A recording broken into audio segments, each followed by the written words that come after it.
আপুনি নিশ্চয় চন্দ্ৰগুপ্ত মৌৰ্য আৰু চাণক্যৰ সুশাসন ব্যৱস্থাৰ কথা শুনিছে।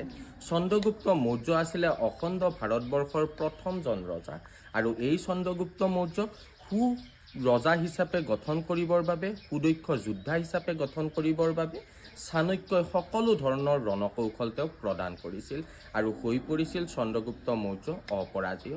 দেশী বিদেশী কোনো ধৰণৰ যোদ্ধাই তেওঁক যুদ্ধক্ষেত্ৰত পৰাস্ত কৰিব পৰা নাছিল আৰু সেই সময়তেই চাণক্যৰ মনত এটা সন্দেহ উপজিছিল, কোনোবা শত্ৰুৱে ছল চাতুৰিৰে চন্দ্ৰগুপ্তক বিষ পান কৰোৱাই হত্যা কৰিব পাৰে আৰু ইয়াৰ উত্তৰ বিচাৰি চাণক্যই আৰম্ভ কৰিলে চন্দ্ৰগুপ্তৰ খাদ্যত খুব কম পৰিমাণকৈ বিষ মিহলাবৰ বাবে আৰু এই বিষ মিহলাই চন্দ্ৰগুপ্তক খাদ্য দিয়া হৈছিলে আৰু এই খাদ্য খাই চন্দ্ৰগুপ্ত হৈ পৰিছিলে বিষ হজম কৰিব পৰা এজন যোদ্ধা।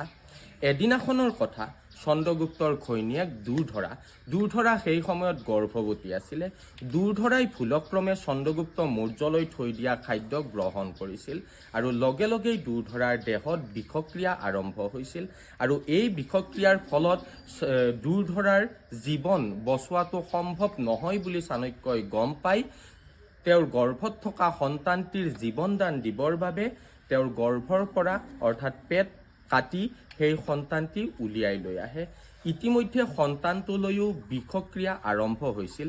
এই সন্তানটিৰ মূৰত এটি বিষৰ ক্ৰিয়াৰ বাবে বিন্দুৰ সৃষ্টি হৈছিলে আৰু এই বিন্দুটোৰ বাবে পিছৰ সময়ছোৱাত এই পুত্ৰজনৰ নাম বিন্দুসাৰ পৰে আৰু ইতিহাসত এইটোৱেই হৈছে প্ৰথমটো অপাৰেশ্যন অৰ্থাৎ চিজেৰিয়ান চাৰ্জাৰী আৰু এই চিজেৰিয়ান চাৰ্জাৰী হৈছিলে খ্ৰীষ্টপূৰ্ব ৩০০ শতিকাত।